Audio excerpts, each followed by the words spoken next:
नमस्कार दोस्तों, super ABS पर आप सभी का स्वागत है। आज हम अपनी बोर्ड एग्ज़ाम 2022 की तैयारियों के अंतिम स्वरूप के तहत ओल्ड एग्जामिनेशन पेपर की सीरीज की शुरुआत कर रहे हैं। इस सीरीज में आपको जो पुराने पेपर लग चुके हैं 10th बोर्ड के, उनको सोल्व करवाया जाएगा, जिससे कि आप लोग अपनी तैयारियों को अच्छी तरह से रख सके और जो कमियां हैं उन कमियों को आप लोग आसानी से दूर कर सको। तो इस सीरीज के तहत जो पहला पेपर कर रहे हैं हम, वो 2014 का है, जो माध्यमिक शिक्षा बोर्ड अजमेर ने लिया था।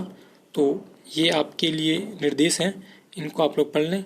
और यदि आप चैनल पर नए हैं तो चैनल को सब्सक्राइब कीजिए और वीडियो को ज़रूर लाइक कीजिए और इस सीरीज़ का आप अहम हिस्सा बनिए। इसके तहत हम वही क्वेश्चन करेंगे जो हमारे सिलेबस में है, और जो इस साल सिलेबस में नहीं है उनको हम छोड़ देंगे। तो पहले क्वेश्चन में आ जाएगा सिलिकॉन, इसका उत्तर हो जाएगा उपधातु पूछा है। उदासीन प्रकृति के लिए विलेन की पीएच का मान कितना होना चाहिए? 7। चींटी के डंक से स्रावित होने वाला अम्ल वो है मेथेनोइक अम्ल। बहुत इजी क्वेश्चन है, मेथेनोइक अम्ल। बोर्ड एग्जाम में इन्हीं ओल्ड पेपर्स से जो है कि काफ़ी क्वेश्चन आएंगे और आप इनको कर लेते हैं तो आपकी तैयारी बहुत अच्छी होगी। ये अपने सिलेबस से हटा दिया गया। और इसका मुख्य कारक क्या माना गया है? इसका मुख्य कारक माना गया है मानव संश्लेषित रसायनों को। मानव संश्लेषित रसायनों को मुख्य कारण माना गया है, जिसका एग्जाम्पल हम लोग ले सकते हैं CFC, ठीक है ना। और जो रेफ्रिजरेटर वगैरह में उपयोग करते हैं वो। तो विद्युत जनित्र का नामांकित चित्र ये आप लोग बना ही दोगे। और नेक्स्ट क्वेश्चन है कि एक ही सॉकेट में एक ही समय बहुत से विद्युत साधित्रों को संयोजित करने पर क्या होगा? तो दोस्तों ये क्वेश्चन आप लोगों को सोल्व करना है और कमेंट बॉक्स में इसका जवाब जरूर दीजिए। और मैं इसका जवाब नेक्स्ट वीडियो में दूंगा जब अगला पेपर सोल्व करेंगे उसमें। और ये इसको हम सोल्व करते हैं। इसमें जो है कि विद्युत धारा का मान पूछा है, तो हम जानते हैं कि Q बराबर होता है IT, तो I बराबर हो जाएगा Q/T। समय सेकंड में होगा, हमें मिनट में दे रखा है। तो धारा का मान 300 दे रखा, 300 रख देंगे। समय 5 मिनट है, तो इसको सेकंड में बदलेंगे तो 300 सेकंड आ जाएंगे। तो धारा का मान आ जाएगा 1 एम्पियर। इसके बाद नेक्स्ट क्वेश्चन है कि रेडॉक्स अभिक्रिया का एक उदाहरण दीजिए। तो आप कोई भी एक उदाहरण दे सकते हैं। मैं जो उदाहरण दे रहा हूँ वो ये है, और आप अपने अकॉर्डिंग जो भी आपको याद हो वो उदाहरण आप लोग दे सकते हैं। तो ये इसका अपचयन हो रहा है और ये इसका उपचयन हो रहा है। इसके अलावा एक ZnO+ कॉपर कार्बन का भी आप लोग दे सकते हैं, जिसमें Zn+CO बनेगा। ये भी रेडॉक्स अभिक्रिया का एग्जाम्पल है। और इसके अलावा जीवाश्म ईंधन किस प्रकार के स्रोत हैं? तो इसमें ये हो जाएगा, ये अनवीकरणीय स्रोत हैं। अनवीकरणीय स्रोत हैं और 2 एग्जाम्पल पूछ रहा है। तो एक तो इसमें आ जाएगा पेट्रोलियम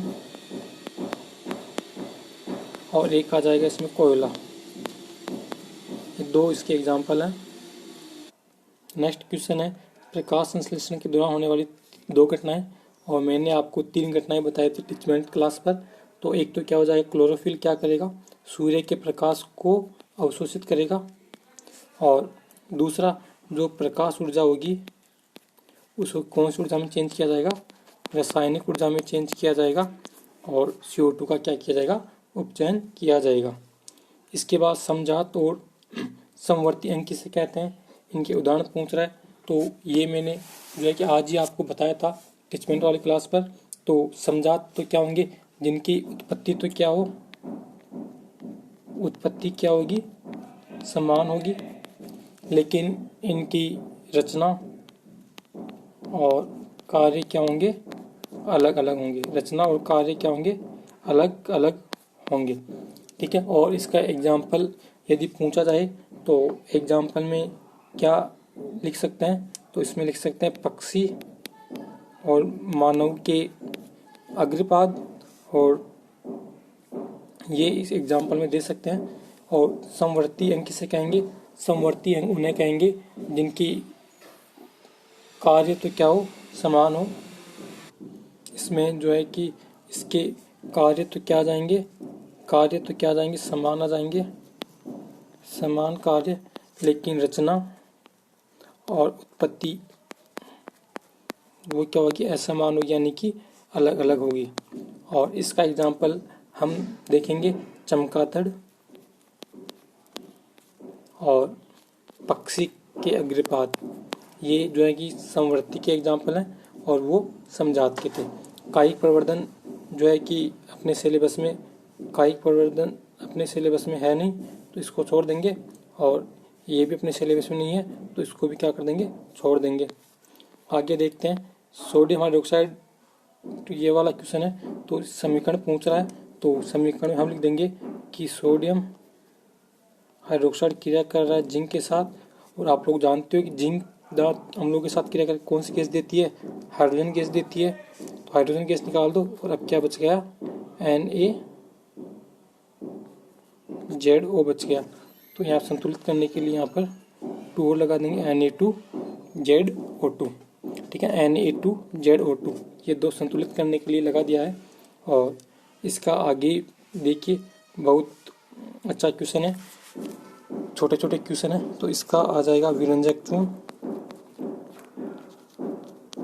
विरंजक चूर्ण का सूत्र आप लोग जानते हो, CaOCl2। स्वादिष्ट पकाने के लिए किसका यूज करते हैं, बेकिंग सोडा।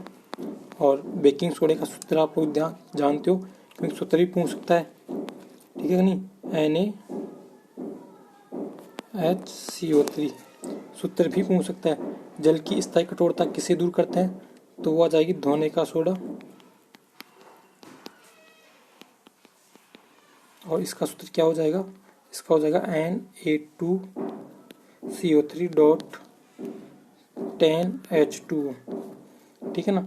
और इसके बाद पूछा है खिलौना बनाने के लिए, सजावट के लिए क्या काम लेते हैं, plaster of Paris. Plaster of Paris काम में लेते हैं। और इसका सूत्र पूछ ले तो CaSO4.12H2O। तो ऐसे ही क्वेश्चन पूछेगा और इन्हीं पेपरों में क्वेश्चन आएगा, तो इनको आप लोग जो अच्छे से सोल्व करें।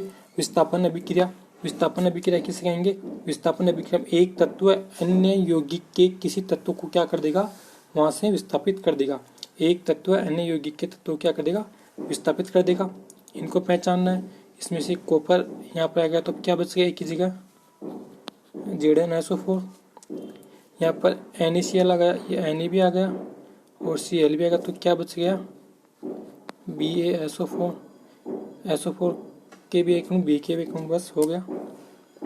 और इसके बाद है कि ये 17 क्वेश्चन अपने सिलेबस में है नहीं। 18 क्वेश्चन अपवन जो शरीर के बाहर जो है कि रक्त से यूरिया को पृथक किया जाता है, उसको अपवन कहते हैं, और इसके बारे में आप लोग लिख देना। 19वां क्वेश्चन है नहीं। और नर और मादा में हार्मोन पाए जाते हैं। नर में तो कौन सा पाया जाएगा, नर में पाया जाएगा टेस्टोस्टेरोन, मादा में एस्ट्रोजन पाया जाएगा। और अंतःस्रावी ग्रंथियों का नामांकित चित्र पूछा है, तो वो आप लोग जो है कि बना देना। और इसके बाद पर्यावरण बचाने के लिए 3R पूछा है, तो 3R में क्या आ जाएगा, रिड्यूज, रीयूज और रिसाइकिल। रिड्यूज, रीयूज और रिसाइकिल आ जाएगा। और पूछा है कि अवतल दर्पण के मुख्य फोकस को परिभाषित करना है।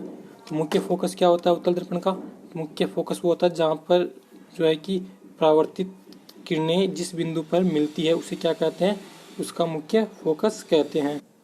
और उत्तल दर्पण के 2 उपयोग, एक तो वाहनों के पश्चदृश्य दर्पण में, दूसरा ATM में। ओम का नियम, ओम के नियम को आप लिख सकते हैं कि V, ये आपको मैंने याद करवाया था। ओम का नियम V समानुपाती I, यानी कि धारा किसी भी चालक तार में धारा प्रवाहित करने पर विभवांतर जो होगा वो धारा की क्या होगा, समानुपाती होगा। और सत्यापन के लिए एक डायग्राम आपको बनाना है।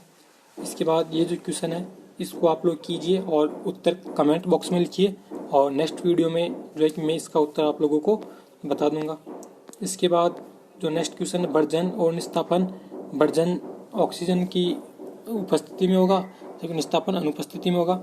और पित्तल की 2 मिश्र धातुएं, ये मैंने आपको याद करवाई थी पिताजी से, ठीक है ना, पिताजी से याद करवाई थी ना पिताजी। तो तांबा और क्या हो जाएगा, जिंक।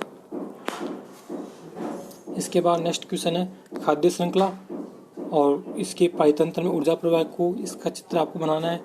दक्षिण हस्त नियम इसमें लिखना है और परिनालिका के भीतर और उसके चारों चुंबकीय क्षेत्र रेखाओं का प्रदर्शित करना है कि परिनालिका के अंदर चुंबकीय क्षेत्र रेखाएं किस दिशा में होगी और बाहर किस दिशा में होगी, इसके लिए आपको चित्र बनाना है। और लोहे को छड़ चुंबक में किस बदले, ये आपको इसमें बताना है। और इसके बाद जो है कि ये 28वां क्वेश्चन अपने है नहीं। हाँ, ये विस्थापन अभिक्रिया है और ये इसको समझ लेना।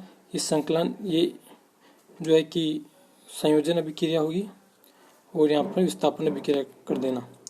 ये विस्थापन अभिक्रिया है, ठीक है ना। पुराने पेपर सोल्व करने से ये चीज़ें पता चलेगी। और ये है संयोजन अभिक्रिया।